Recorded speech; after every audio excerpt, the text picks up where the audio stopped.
प्यारे बच्चों, आज हम इस वीडियो में व्याख्यात्मक हल प्रश्न पत्रों को साझा कर रहे हैं जो कि आपके बोर्ड एग्जाम के लिए अत्यंत महत्वपूर्ण सिद्ध होगा। तो पहला प्रश्न का जो कि आपके स्क्रीन पर दिख रहा है, दिया गया है कि निम्नलिखित कथनों में से कोई एक कथन सही है, उसे पहचान कर लिखिए। 4 विकल्प आपके सामने दिए गए हैं। पहला विकल्प है भारतेंदु हरिश्चंद्र आलोचना साहित्य के जनक माने जाते हैं। दूसरा विकल्प है आचार्य रामचंद्र शुक्ल प्रसिद्ध निबंधकार हैं। तीसरा विकल्प है मित्रता निबंध के लेखक राय कृष्णदास हैं। या चौथा विकल्प दिया गया है गुनाहों के देवता के रचनाकार मुंशी प्रेमचंद हैं। तो आपने मित्रता शीर्षक पढ़ा जिसमें बताया गया था आचार्य रामचंद्र शुक्ल के विषय में। अगर आपने जीवनी उनकी पढ़ी होगी और विस्तृत जानकारी ली होगी तो आप आसानी से इस प्रश्न को हल कर सकते हैं। इसका सही कथन है कि आचार्य रामचंद्र शुक्ल जी जो हैं वह एक प्रसिद्ध निबंधकार हैं, अर्थात हमारा दूसरा विकल्प सही है। अगला प्रश्न है निम्नलिखित कृतियों में से किसी एक कृति के रचनाकार का नाम लिखिए। 4 कृतियां दी गई हैं, यानी 4 रचनाएं हैं कवियों के। अगर किसी भी एक रचनाकार का नाम लिख देंगे, किसी भी एक कृति के एक रचनाकार का नाम, तो आपको 1 अंक प्राप्त होगा। तो पहला है आवारा मसीहा। आवारा मसीहा के रचनाकार हैं विष्णु प्रभाकर जी। दूसरा है अर्धनारीश्वर जिसके रचनाकार हैं रामधारी सिंह दिनकर जी। तीसरा है क्या भूलूं क्या याद करूं, इसके रचनाकार हैं हरिवंश राय बच्चन जी। चौथा है पंचवटी, इसके रचनाकार मैथिली शरण गुप्त जी हैं। एक बार पुनः आप देख लीजिए। आवारा मसीहा के रचनाकार विष्णु प्रभाकर हैं। अर्धनारीश्वर के रचनाकार रामधारी सिंह दिनकर। क्या भूलूं क्या याद करूं के रचनाकार हरिवंश राय बच्चन जी हैं। पंचवटी के रचनाकार मैथिली शरण गुप्त जी हैं। तो आपको कोई एक रचना के रचनाकार का नाम लिखना है जिसके लिए 1 अंक आपको प्राप्त होगा। आगे हम देखते हैं। ग प्रश्न दिया गया है कि यात्रा के पन्ने किस विधा पर आधारित रचना है। तो आप इसका उत्तर लिखेंगे कि यात्रा के पन्ने यात्रा वृत्तांत विधा पर आधारित रचना है। अगला प्रश्न है सरस्वती पत्रिका किस युग में प्रकाशित हुई। तो आप इसका उत्तर लिखेंगे सरस्वती पत्रिका द्विवेदी युग में प्रकाशित हुई। अगला प्रश्न है ठलुआ क्लब के लेखक का नाम लिखिए। तो ठलुआ क्लब के लेखक का नाम बाबू गुलाब राय है। दूसरा का क प्रश्न है कि प्रगतिवादी कविता की किन्हीं 2 विशेषताओं का उल्लेख कीजिए। तो आप इसका उत्तर लिखेंगे कि प्रगतिवादी कविता की 2 विशेषताएं निम्नलिखित हैं। पहला, प्रगतिवादी काव्य पूंजीवाद के विरुद्ध विद्रोहात्मक स्वर मुखर करता है। दूसरा विकल्प आप लिखेंगे इसके अंतर्गत कि प्रगतिवादी काव्य का वर्ण विषय प्रायः रोटी कपड़ा और मकान की समस्या है। तो प्रगतिवादी कविता की किन्हीं 2 विशेषताएं आपने जान लिया।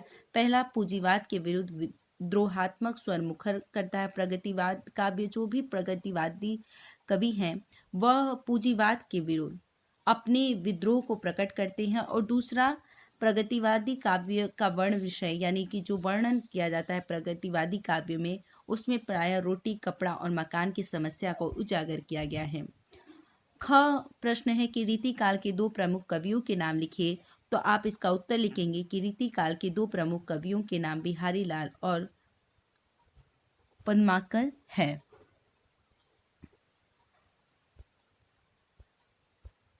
अगला प्रश्न दिया गया है कि तीसरा सप्तक काव्य संग्रह का प्रकाशन किस वर्ष हुआ। तो आप इसका उत्तर लिखेंगे कि तीसरा सप्तक काव्य संग्रह का प्रकाशन सन 1959 में हुआ था। तीसरा सप्तक काव्य संग्रह का प्रकाशन सन 1959 में हुआ था। तीसरा आपके पास प्रश्न होता है कि निम्नलिखित गद्यांशों में से किसी एक के नीचे दिए गए प्रश्नों के उत्तर लिखिए। तो 2 गद्यांश दिए होते हैं अथवा करके, किन्हीं एक का आपको गद्यांश पर आधारित प्रश्नों के उत्तर देने होते हैं। तो पहला हम गद्यांश हल करते हैं। दिया गया है कि हिंदी में प्रगतिशील साहित्य का निर्माण हो रहा है और उसके निर्माता यह समझ रहे हैं कि उनके साहित्य में भविष्य का गौरव निहित है, पर कुछ समय के बाद उनका यह साहित्य भी अतीत का स्मारक हो जाएगा और आज जो तरुण है वही वृद्ध होकर अतीत के गौरव का स्वप्न देखेंगे। उनके स्थान पर तरुणों का दूसरा दल आ जाएगा जो भविष्य का स्वप्न देखेगा। दोनों के ही स्वप्न सुखद होते हैं क्योंकि दूर के ढोल सुहावने होते हैं। पहला प्रश्न दिया गया है उपर्युक्त गद्यांश का संदर्भ लिखिए। दूसरा प्रश्न दिया गया है रेखांकित अंश की व्याख्या कीजिए। तीसरा प्रश्न दिया गया है दूर के ढोल सुहावने होते हैं का आशय लिखिए। तो आप पहला उत्तर लिखेंगे संदर्भ इसका, प्रस्तुत गद्यांश हमारी पाठ्य पुस्तक हिंदी गद्य में संकलित क्या लिखूं नामक पाठ से उद्धृत है। इसके रचनाकार पदुमलाल पुन्नालाल बख्शी जी हैं। अगला प्रश्न है रेखांकित अंश की व्याख्या कीजिए। आप रेखांकित अंश को पढ़ लेंगे। हिंदी में प्रगतिशील साहित्य का निर्माण हो रहा है, उसके निर्माता यह समझ रहे हैं कि उनके साहित्य में भविष्य का गौरव निहित है।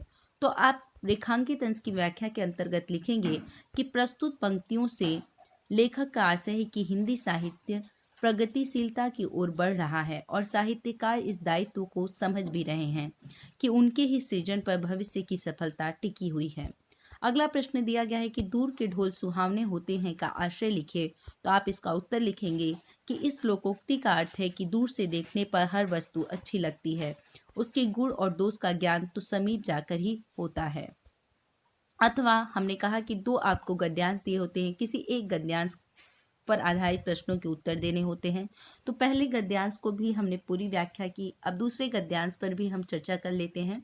दोनों में से किसी एक को ही आपको करना है, जिसके लिए आपको 6 अंक मिलते हैं, यानी 2 नंबर का एक क्वेश्चन होता है। गद्यांश पर आधारित 3 प्रश्न पूछे जाते हैं, 2 नंबर के 1 प्रश्न होते हैं। अब गद्यांश को पढ़ते हैं। देखिए दिया गया है ईर्ष्या का यही अनोखा वरदान है, जिस मनुष्य के हृदय में ईर्ष्या घर बना लेती है वह उन चीजों से आनंद नहीं उठाता जो उसके पास मौजूद हैं, बल्कि उन वस्तुओं से दुख उठाता है जो दूसरों के पास है।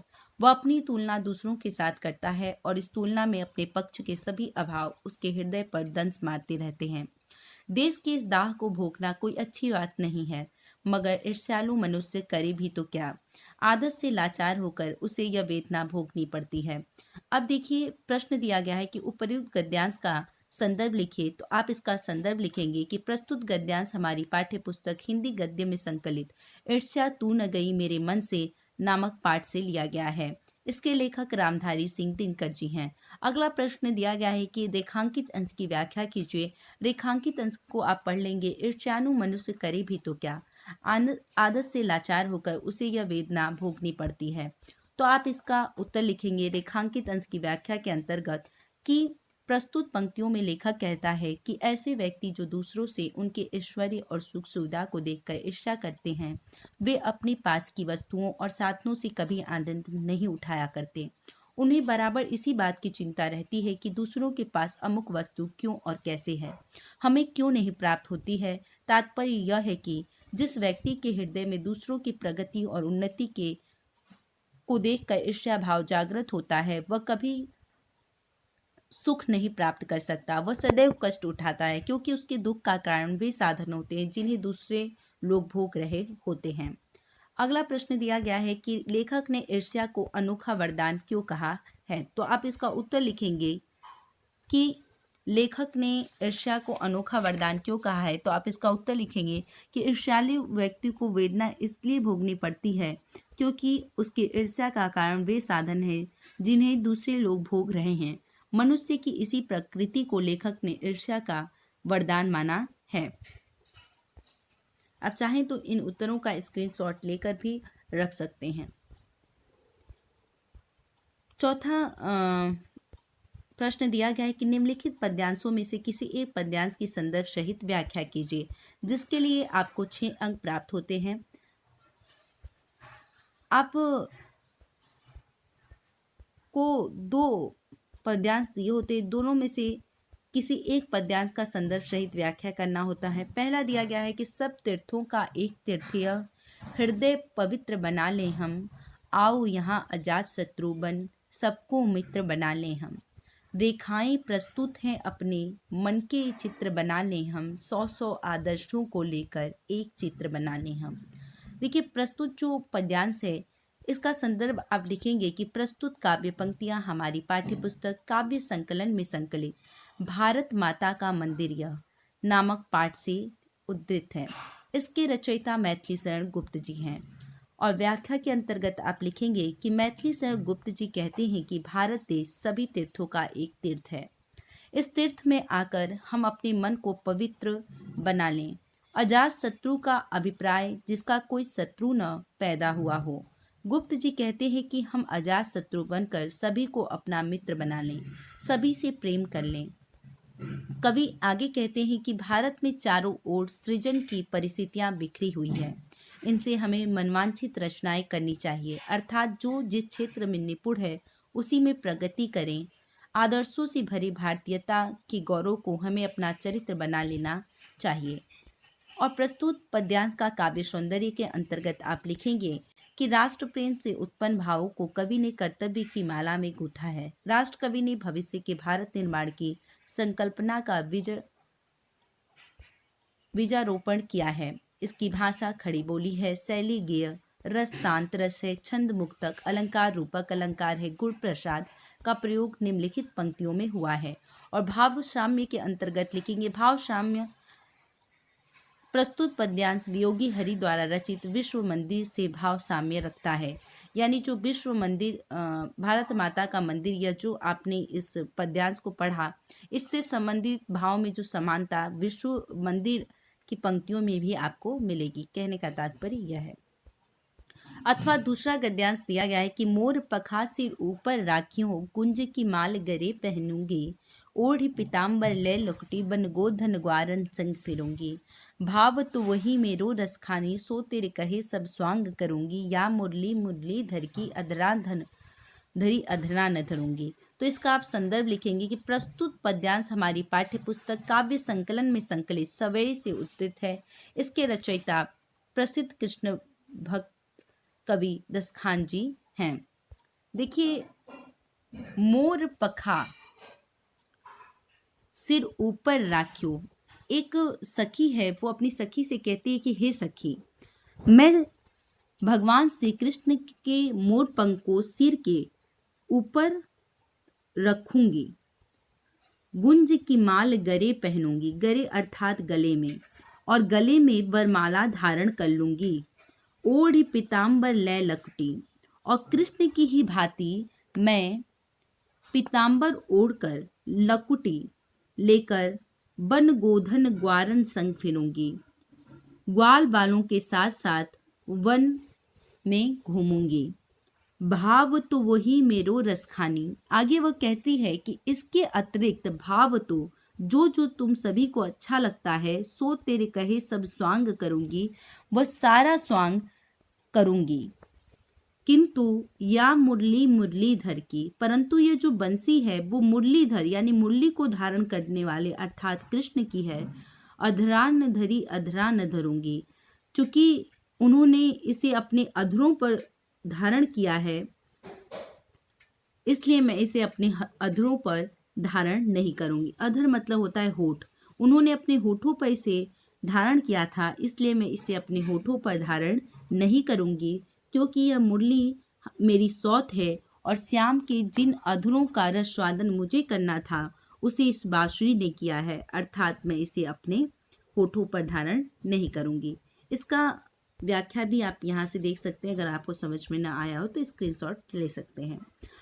इसका कार्य सौंदर्य आप लिखेंगे कि प्रस्तुत छंद में सौत के प्रति स्त्री सुलभ ईर्ष्या, कृष्ण के प्रति अतिशय प्रेम और विरह में तप्त गोपियों का वर्णन आपको देखने को मिलेगा। भाषा लालित्यपूर्ण ब्रज भाषा है। शैली मुक्तक, रस श्रृंगार, छंद मुक्तक, अलंकार या मुरली मुरलीधर की अधरा धरी अधरा न धरूंगी में अनुप्रास व यमक अलंकार की व्यंजना दिखाई देती है। गुण माधुर्य का प्रयोग किया गया है। अगला देखिए, निम्नलिखित लेखकों में से किसी एक लेखक का जीवन परिचय देते हुए उनकी किसी एक रचना का नाम लिखिए। तो आप किसी भी एक लेखक का जीवन परिचय लिख सकते हैं। जैसे आचार्य रामचंद्र शुक्ल जी का जीवन परिचय लिखना है, या भगवत शरण उपाध्याय का जीवन परिचय, या जयप्रकाश भारती का जीवन परिचय। तो आचार्य रामचंद्र शुक्ल का जीवन परिचय आप देख लेंगे। हिंदी साहित्य के प्रसिद्ध आलोचक एवं निबंधकार के रूप में प्रसिद्ध आचार्य रामचंद्र शुक्ल का जन्म 4 अक्टूबर 1884 ईस्वी में बस्ती जिले में अगुना नामक गांव में हुआ था। इनके पिता का नाम चंद्रबली शुक्ल था। उनकी प्रारंभिक शिक्षा मिर्जापुर, उसके बाद प्रयाग की कायस्थ पाठशाला में हुई। इन्होंने 1908 ईस्वी में नागरिक प्रचारिणी सभा पत्र का संपादन किया। 1937 ईस्वी में हिंदी विभाग के अध्यक्ष बने। हिंदी साहित्य की सेवा करते हुए 2 फरवरी 1941 में इनका देहांत हो गया। इनकी एक रचना चिंतामणि है। अगले कवि हैं भगवत शरण उपाध्याय जी। इनके बारे में भी आप संक्षिप्त जीवन परिचय हम यहाँ दे रहे हैं, बाकी विस्तृत जीवन परिचय आप बुक से याद कर लेंगे। देखिए, डॉक्टर भगवत शरण उपाध्याय का जन्म बलिया जिले की उजियारीपुर नामक गांव में 1910 ईस्वी में हुआ था। उपाध्याय जी ने प्राचीन इतिहास विषय में काशी विश्वविद्यालय से एमए किया। इन्होंने 100 से भी अधिक पुस्तकें लिखकर हिंदी साहित्य को समृद्धशाली बनाया। इनकी मृत्यु अगस्त 1982 ईस्वी में हुई थी। इनकी एक रचना साहित्य और कला है। अगले कवि हैं जयप्रकाश भारती। आप इनके बारे में संक्षिप्त जीवन परिचय लिखेंगे कि जयप्रकाश भारती एक वरिष्ठ पत्रकार एवं सशक्त लेखक थे। इनका जन्म मेरठ में 2 जनवरी 1936 ईस्वी में हुआ था। इनके पिता रघुनाथ सहाय मेरठ के प्रसिद्ध वकील, पुराने कांग्रेसी और समाजसेवी थे। भारती जी ने मेरठ में ही BSc तक अध्ययन किया। इन्होंने साहित्य सेवा के साथ साथ समाज सेवा तथा निःशुल्क शिक्षा प्रसार हेतु प्रौढ़ पाठशालाएं भी चलाई। इनका देहांत 5 फरवरी 2005 ईस्वी को हुआ।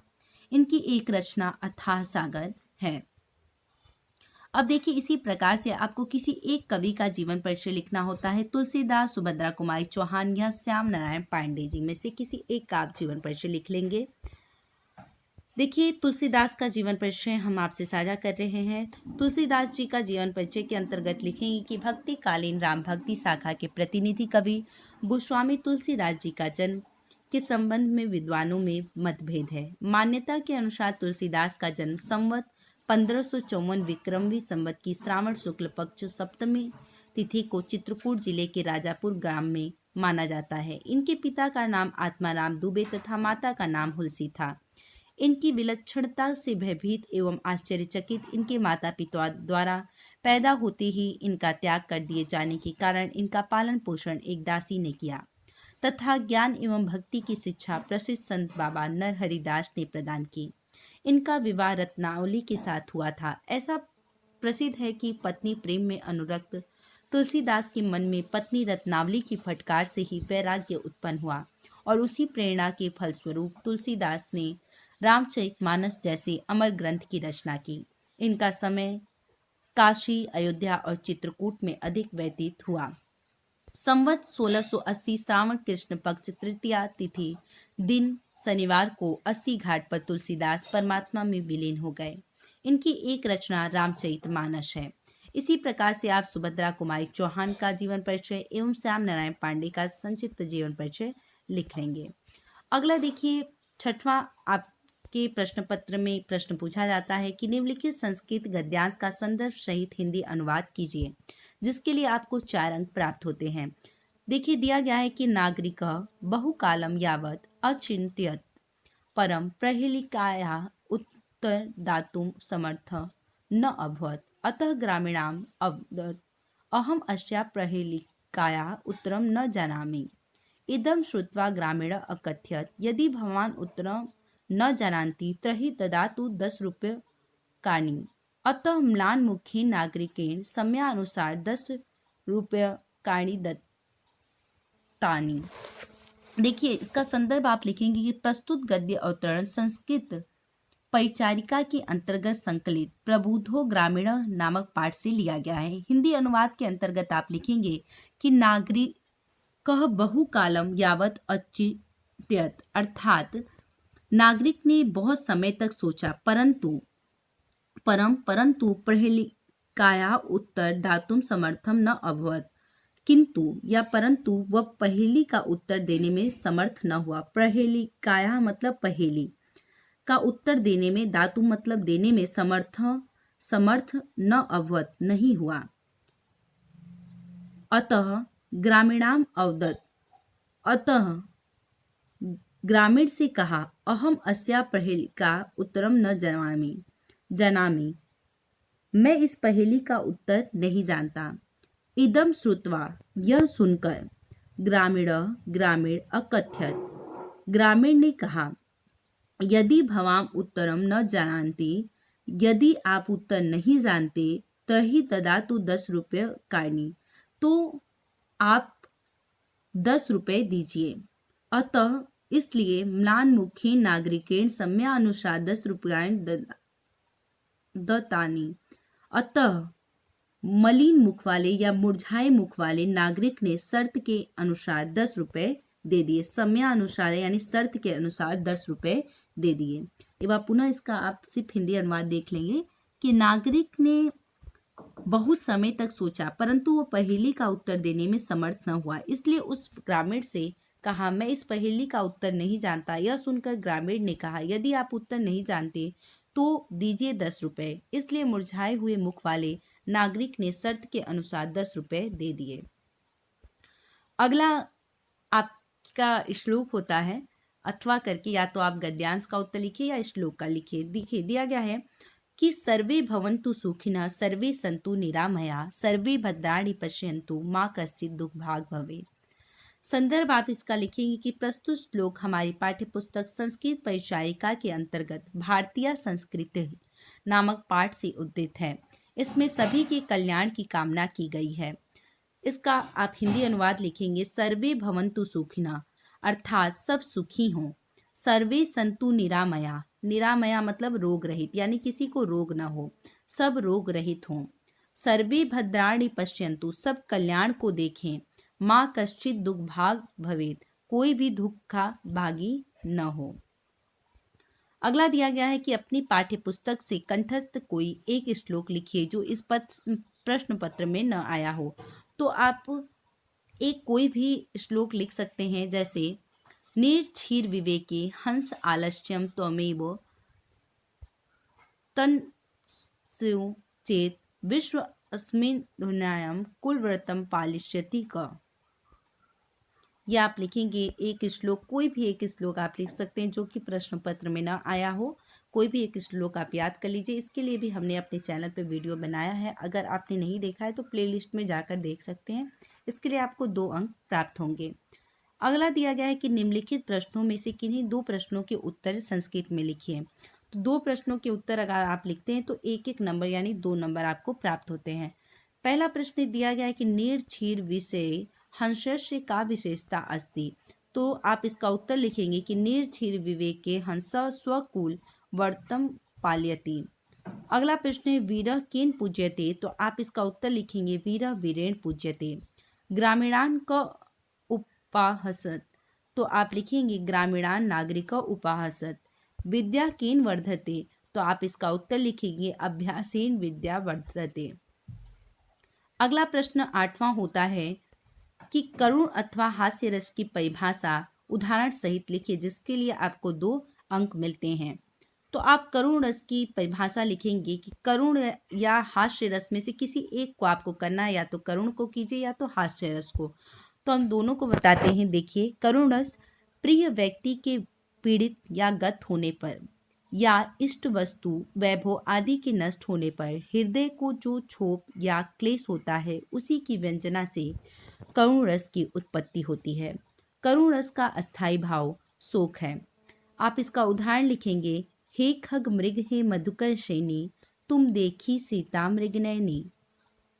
अथवा अगर आप हास्य रस लिखते हैं तो इसका आप लिखेंगे कि किसी व्यक्ति की अनोखी आकृति, अनोखे ढंग की वेशभूषा तथा बातचीत, विचित्र प्रकार की चेष्टाएं आदि असंगतिपूर्ण वस्तुओं अथवा क्रियाओं को देखकर हृदय में जो विनोद का भाव उत्पन्न होता है वही हास कहलाता है।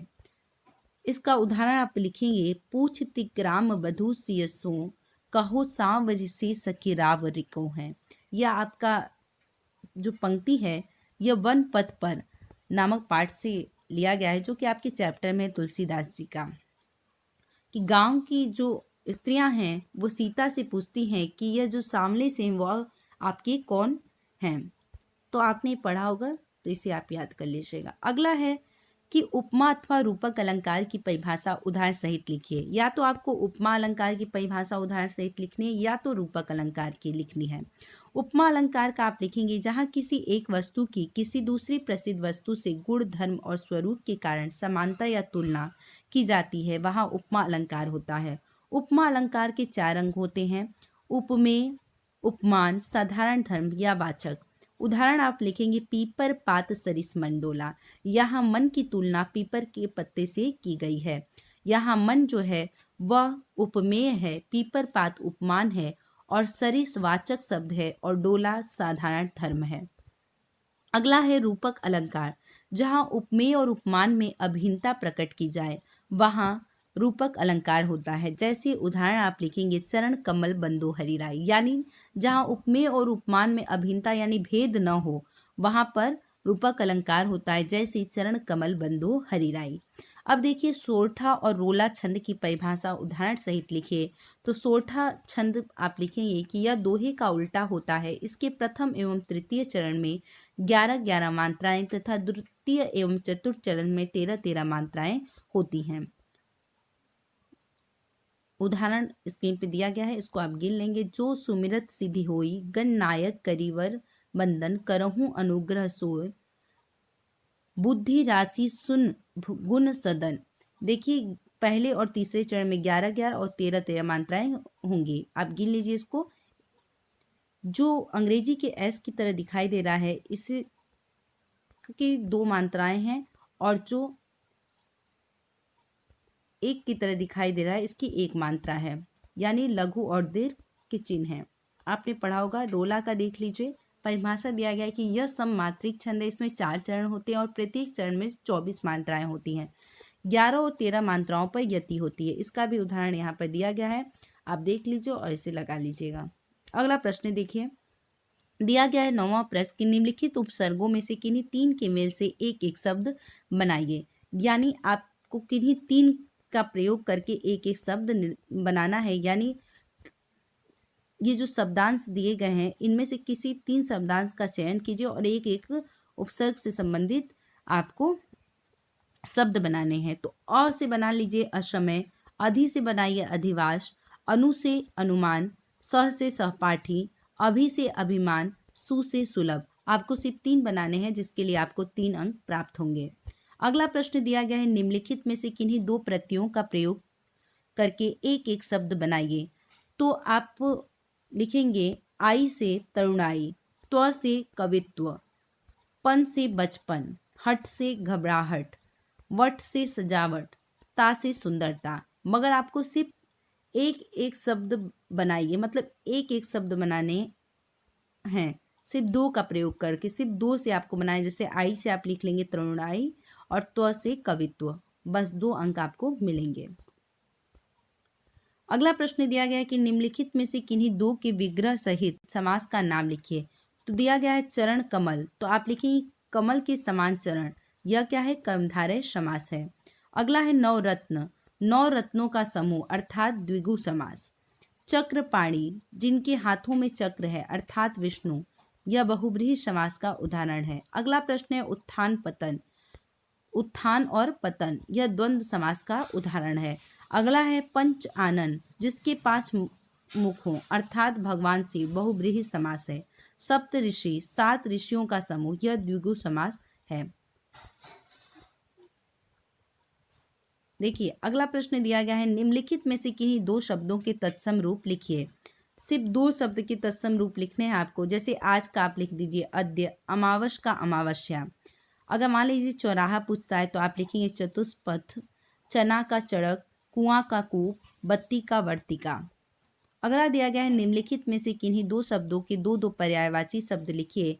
तो उन्नति का आप लिखेंगे ऊंचाई या तरक्की, गृह घर आवास, बादल वारिद पयोद, मछली मीन मत्स्य, हाथी कुंजर गज। अगला दिया गया है कि 10वां प्रश्न है कि निम्नलिखित में से किन्हीं 2 में संधि कीजिए और संधि का नाम लिखिए। तो 1 + एक एक होगा, वृद्धि संधि का उदाहरण है। अद्य + एव, अद्यैव, वृद्धि संधि का उदाहरण है। प्रति + उत्तरम, प्रत्योत्तरम, यड़ संधि का उदाहरण है। अगला है अभि + उत्तरम, अभ्युत्तरम, यड़ संधि का उदाहरण है। अभि + उदय, अभ्युदय, यड़ संधि का उदाहरण है। जहां भी आपको आधा अक्षर दिखाई दे वहां पर क्या होता है? यड़ संधि होती है। और जहां पर मात्राओं की वृद्धि हो, यानी आपने देखा कि ए की मात्रा लगी हुई है तो यहाँ पर वृद्धि संधि। वृद्धि का मतलब होता है बढ़ना। जहां पर आपको डबल मात्राएं दिखाई दे यानी मात्राओं में वृद्धि दिखाई दे, वहां वृद्धि संधि होगी।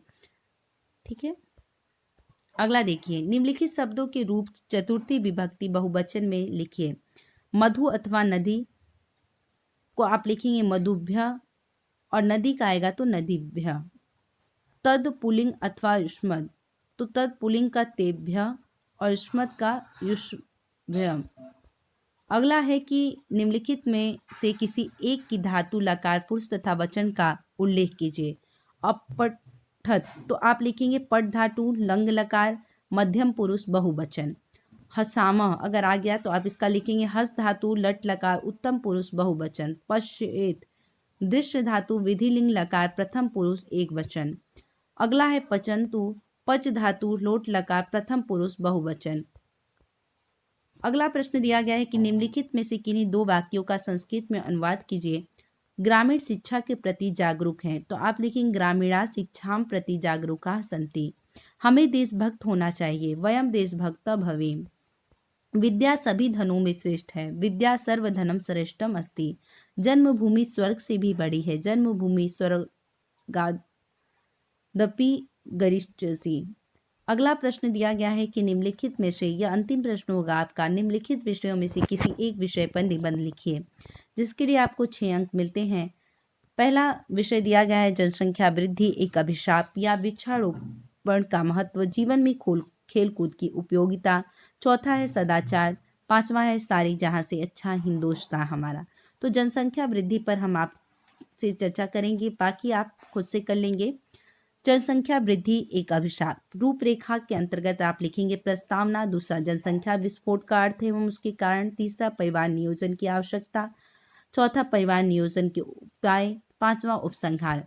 प्रस्तावना के अंतर्गत लिखेंगे भारतवर्ष को स्वतंत्रता प्राप्त हुए एक लंबा समय व्यतीत हो चुका है, अतः आवश्यक हो जाता है कि हम इस अवधि में अर्जित उपलब्धियां तथा वर्तमान समस्याओं का आकलन करें।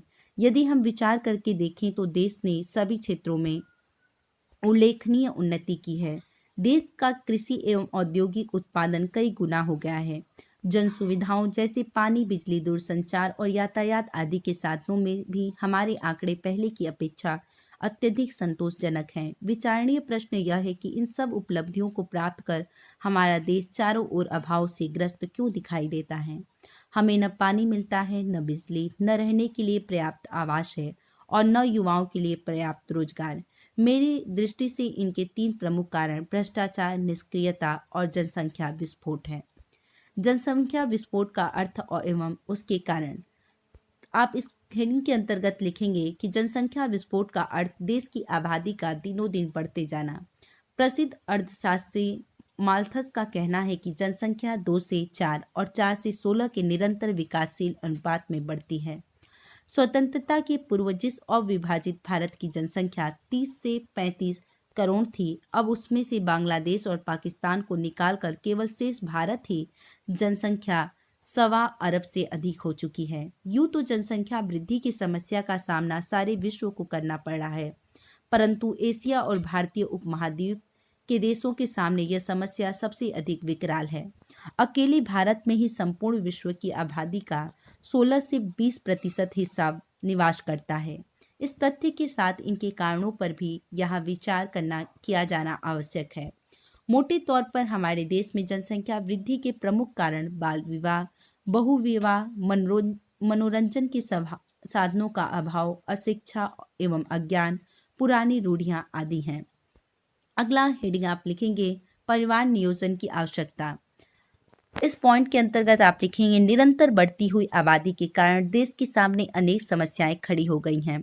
बेरोजगारी, अनुशासनहीनता, महंगाई और यहाँ तक कि भ्रष्टाचार आदि समस्याएं भी जनसंख्या की अनियंत्रित वृद्धि के कारण उत्पन्न हुई हैं। यदि हम समय रहते न चेते तो हमें पीने के लिए पानी और सांस लेने के लिए हवा मिलना भी कठिन हो जाएगा। कृषि और आवास के लिए भूमि निरंतर घटती जा रही है। अनेक प्रकार की उपयोगी वस्तुओं के स्थान पर कृत्रिम वस्तुओं का उपयोग अधिक से अधिक बढ़ता जा रहा है। अतः जनसंख्या नियंत्रण अथवा परिवार नियोजन के कार्यक्रम को अविलंब प्रभावी बनाया जाना नितांत आवश्यक है। अगले पॉइंट के अंतर्गत आप लिखेंगे परिवार नियोजन के उपाय। जनसंख्या विस्फोट की समस्या परमाणु विस्फोट की समस्या से भी कई गुना भयंकर है, अतः इस पर नियंत्रण रखने के लिए त्वरित उपाय किया जाना आवश्यक है। सबसे पहला उपाय भारतीय जनता को शिक्षित करना है। समाज को शिक्षित बनाना यद्यपि 2-4 दिनों और 2-4 आदमियों का काम नहीं है, परंतु उचित शिक्षा ही समाज में रूढ़ियों से मुक्ति दिलाकर युवाओं का उचित मार्ग निर्देशन कर सकती है।